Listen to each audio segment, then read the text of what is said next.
اللہ اللہ اللہ۔ سورہ محمد صلی اللہ علیہ وآلہ وسلم کی آیت نمبر 29۔ سورہ محمد صلی اللہ علیہ وآلہ وسلم کا چوتھا رکوع اور 26ویں پارے کا 8واں رکوع۔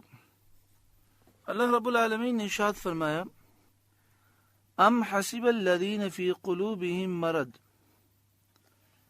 کیا جن کے دلوں میں بیماری ہے، نفاق کی بیماری ہے، ان یخرج اللہ اضغانہم، اس گھمنڈ میں ہے، غرور میں ہے کہ اللہ ان کے چھپے بیر ظاہر نہ فرمائے گا۔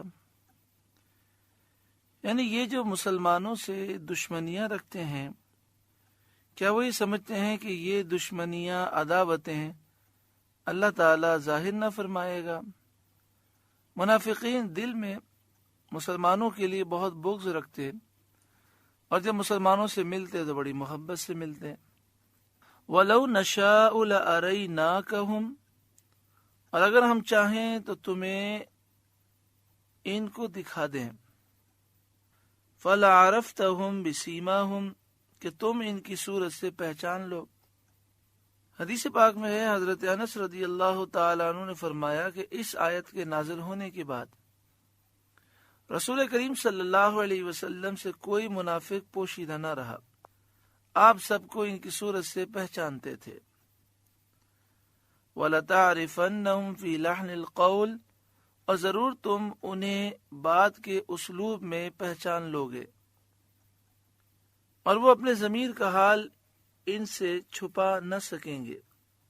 چنانچہ اس کے بعد جو منافق لب ہلاتا تھا، نبی کریم صلی اللہ علیہ وآلہ وسلم اس کے نفاق کو اس کی بات سے اور اس کے کلام کے انداز سے پہچان لیتے تھے۔ اللہ تعالیٰ نے حضور صلی اللہ علیہ وسلم کو بہت سے علم کے وجوہ عطا فرمائے، ان میں سے صورت سے پہچاننا بھی ہے اور بات سے پہچاننا بھی ہے۔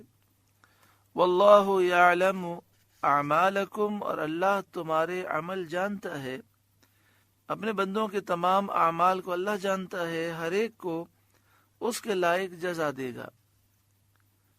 وَلَنَبْلُوَنَّكُمْ حَتَّى نَعْلَمَ الْمُجَاهِدِينَ مِنْكُمْ وَالصَّابِرِينَ، اور ضرور ہم تمہیں جانچیں گے یہاں تک کہ دیکھ لیں تمہارے جہاد کرنے والوں اور صابروں کو، یعنی ہم تمہیں امتحانات میں ڈالیں گے تاکہ ہم ظاہر فرما دیں کون جہاد کرنے والے اور صبر کرنے والے ہیں۔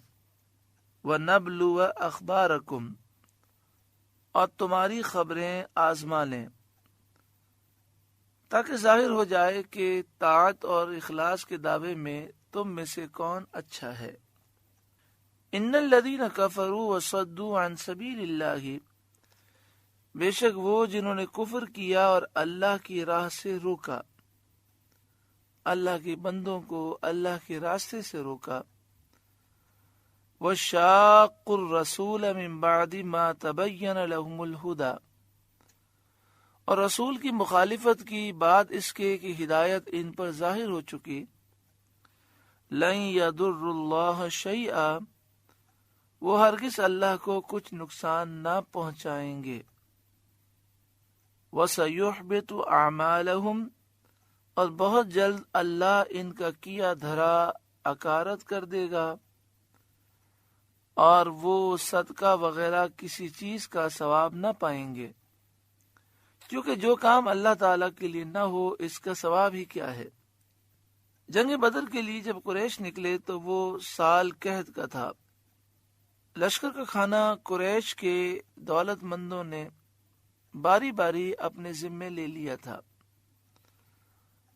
مکہ مکرمہ سے نکل کر سب سے پہلا کھانا ابو جہل کی طرف سے تھا، جس کے لیے اس نے 10 اونٹ ذبح کیے تھے۔ پھر صفوان نے مقام اسفان میں 9 اونٹ، پھر سہل نے مقام قدید میں 10، یہاں سے وہ لوگ سمندر کی طرف پھر گئے اور راستہ گم ہو گیا۔ ایک دن وہ ٹھہرے، وہاں شیبہ کی طرف سے کھانا ہوا، 9 اونٹ ذبح ہوئے۔ پھر مقام ابوا میں پہنچے، وہاں مقیس جمحی نے 9 اونٹ ذبح کیے۔ حضرت عباس رضی اللہ تعالی عنہ بھی اس وقت ایمان نہیں لائے تھے، ان کی طرف سے بھی کافروں کی دعوت ہوئی، آپ کی طرف سے 10 اونٹ ذبح کیے گئے۔ پھر حارث کی طرف سے نوادرہ میں، ابو البختری کی طرف سے بدر کے چشمے پر 10 اونٹ۔ ان کھانا دینے والوں کے لیے یہ آیت نازل ہوئی کہ پیسہ بھی برباد گیا اور کھانا کھلانے کا کوئی ثواب بھی نہ ہوگا، کیونکہ اول تو یہ کافر ہیں، اگر یہ اچھے کام بھی کریں تو اس پر انہیں ثواب نہیں ملے گا۔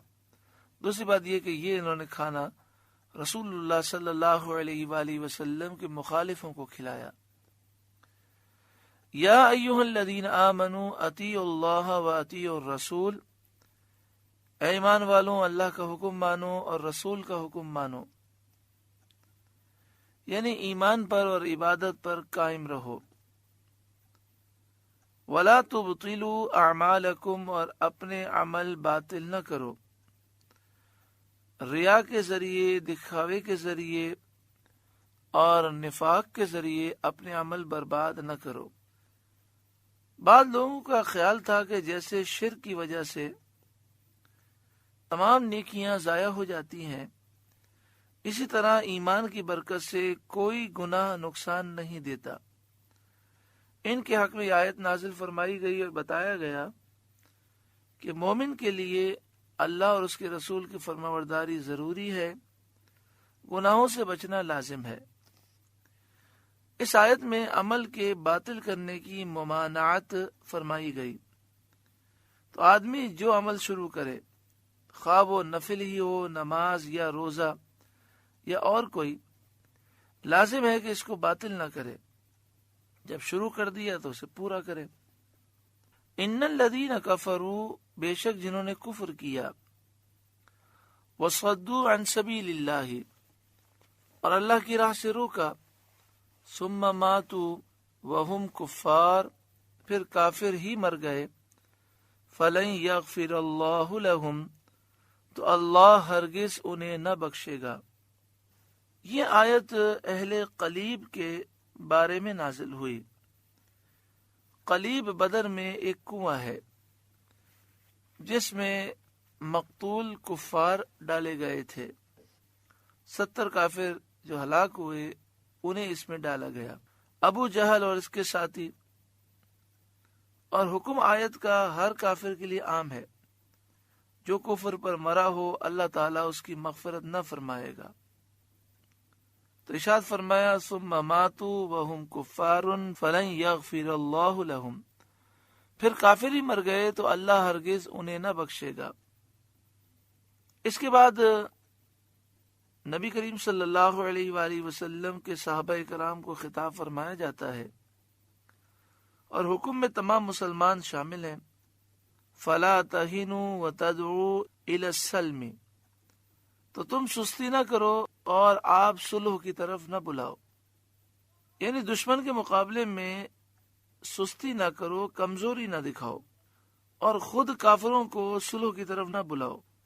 قرطبی میں ہے کہ اس آیت کے حکم میں علماء کا اختلاف ہے۔ بعد نے کہا کہ یہ آیت وَإِن جَنَحُوا کی ناسخ ہے، کیونکہ اللہ تعالیٰ نے مسلمانوں کے صلح کی طرف مائل ہونے کو منع فرمایا جبکہ صلح کی حاجت نہ ہو۔ بعض علماء نے کہا کہ یہ آیت منسوخ ہے اور آیت وَإِن جَنَحُوا اس کی ناسخ، اور ایک قول یہ ہے کہ یہ آیت محکم ہے اور دونوں آیتیں 2 مختلف وقتوں اور مختلف حالتوں میں نازل ہوئیں۔ ایک قول یہ ہے کہ آیت وَإِن جَنَحُوا کا حکم ایک معین قوم کے ساتھ خاص ہے، اور یہ آیت عام ہے کہ کفار کے ساتھ معاہدہ جائز نہیں مگر عند ضرورت، جبکہ مسلمان ضعیف ہوں اور مقابلہ نہ کر سکیں۔ یہ پوری عبارت تفسیر خزانہ العرفان کی ہے، اس کا خلاصہ یہ ہے کہ یہاں یہ فرمایا گیا کہ خود کافروں کو صلح کی طرف نہ بلاؤ، تو اس سے کیا مراد ہے؟ تو بعض نے کہا کہ قرآن پاک میں آیت ہے وَإِن جَنَحُوا، اور قرآن پاک میں یہ آیت کریمہ بھی ہے کہ صلح کی طرف نہ بلاؤ، خود نہ بلاؤ۔ تو بعض نے کہا کہ اللہ تعالیٰ نے مسلمانوں کے صلح کی طرف مائل ہونے کو منع فرمایا، لیکن یہ منع اس وقت ہے جب صلح کی ضرورت نہ ہو۔ بعض نے کہا کہ کبھی کبھی صلح کی طرف بلانے میں حرج نہیں، اور کبھی کبھی صلح کی طرف بلانے میں حرج ہے، تو مختلف حالتیں ہیں، مختلف وقت ہوتے ہیں، اس اعتبار سے دو آیتیں ہیں، میدان جنگ میں دونوں میں سے کوئی ایک فیصلہ وہ وقت کے اعتبار سے کیا جائے گا۔ بعد نے کہا کہ یہ جو آیت کریمہ ہے صلح کے بارے میں کہ صلح کرو، اس سے مراد ایک مخصوص قوم ہے، اور یہ جو حکم ہے کہ صلح کی طرف نہ بلاؤ، اس سے عام کفار مراد ہے کہ عام کفار کو صلح کی طرف مت بلاؤ مگر جب خاص ضرورت ہو، جبکہ مسلمان کمزور ہوں اور مقابلہ نہ کر سکیں تو پھر صلح کر لی جائے۔ وَأَنْتُمُ الْأَعْلَوْنَ، اور تم ہی غالب آؤ گے، وَاللَّهُ مَعَكُمْ، اور اللہ تمہارے ساتھ ہے، وَلَنْ يَتِرَكُمْ أَعْمَالَكُمْ، اور وہ ہرگز تمہارے اعمال میں تمہیں نقصان نہ دے گا، تمہارے اعمال کا پورا پورا اجر عطا فرمائے گا۔ إِنَّمَا الْحَيَاةُ الدُّنْيَا لَعِبٌ وَلَهْوٌ، دنیا کی زندگی تو یہی کھیل کود ہے، بہت جلد گزرنے والی دنیا ہے، اس میں مشغول ہونا کچھ بھی فائدہ نہیں دیتا۔ وَإِن تُؤْمِنُوا وَتَتَّقُوا، اور اگر تم ایمان لاؤ اور پرہیزگاری کرو، یؤتکم اجورکم، تو وہ تم کو تمہارے ثواب عطا فرمائے گا، ولا یسألکم اموالکم، اور کچھ تم سے تمہارے مال نہ مانگے گا۔ ہاں، اللہ کی راہ میں خرچ کرنے کا حکم دے گا تاکہ تمہیں اس کا ثواب ملے۔ ان یسألکموہا، اگر انہیں تم سے طلب کرے، یعنی تمہارے مالوں کو اگر اللہ تعالیٰ تم سے طلب کرے، فَيُحْفِكُمْ تَبْخَلُوا، اور زیادہ طلب کرے تم بخل کرو گے، وَيُخْرِجْ أَضْغَانَكُمْ، اور وہ بخل تمہارے دلوں کے میل ظاہر کر دے گا۔ ہاں انتم ہؤلاء تدعون، ہاں یہ جو تم ہو بلائے جاتے ہو، لتنفقوا فی سبیل اللہ، کہ اللہ کی راہ میں خرچ کرو، جہاں خرچ کرنا تم پر فرض کیا گیا وہاں خرچ کرو۔ فَمِنْكُمْ مَنْ يَبْخَلْ، تو تم میں کوئی بخل کرتا ہے، وَمَنْ يَبْخَلْ فَإِنَّمَا يَبْخَلُ عَنْ نَفْسِهِ، اور جو بخل کرے وہ اپنی ہی جان پر بخل کرتا ہے۔ جو صدقہ دینے میں اور فرض ادا کرنے میں کنجوسی کرے وہ اپنا نقصان کرتا ہے۔ وَاللَّهُ الْغَنِيُّ وَأَنْتُمُ الْفُقَرَاءُ، اور اللہ بے نیاز ہے اور تم سب محتاج ہو۔ اللہ تعالیٰ تمہارے صدقات و تمہاری عبادتوں سے بے نیاز ہے، اسے اس کی حاجت نہیں، اور تم سب اللہ کے فضل و رحمت کے محتاج ہو۔ وَإِن تَتَوَلَّوْا يَسْتَبْدِلْ قَوْمًا غَيْرَكُمْ، اور اگر تم منہ پھیرو تو وہ تمہارے سوا اور لوگ بدل لے گا۔ ثُمَّ لَا يَكُونُوا أَمْثَالَكُمْ، پھر وہ تم جیسے نہ ہوں گے، وہ نہایت مطیع و فرما بردار ہوں گے۔ یعنی اس آیت کریمہ میں یہ درس دیا جا رہا ہے کہ نیکی کرو، اللہ کی راہ میں مال خرچ کرو، تمہارا اپنا بھلا ہے، نیکی سے دور جاؤ گے اپنا نقصان کرو گے۔ اللہ تعالیٰ ہمیں عمل کی توفیق عطا فرمائے۔ سورہ محمد صلی اللہ علیہ وآلہ وسلم کا درس مکمل ہوا۔ اللہ تعالیٰ اس مبارک و پیاری سورت کے نور سے ہمارے قلوب کو روشن منور فرمائے، ہماری غلطیوں کو تائیوں کو معاف فرمائے۔ جب بھی ہم اس دنیا سے جائیں خاتمہ بالایمان نصیب ہو، اس حال میں خاتمہ نصیب ہو کہ اللہ اور اس کے محبوب راضی ہوں. آمین بجاہ سید المرسلین صلی اللہ علیہ وآلہ وسلم. اللہ اللہ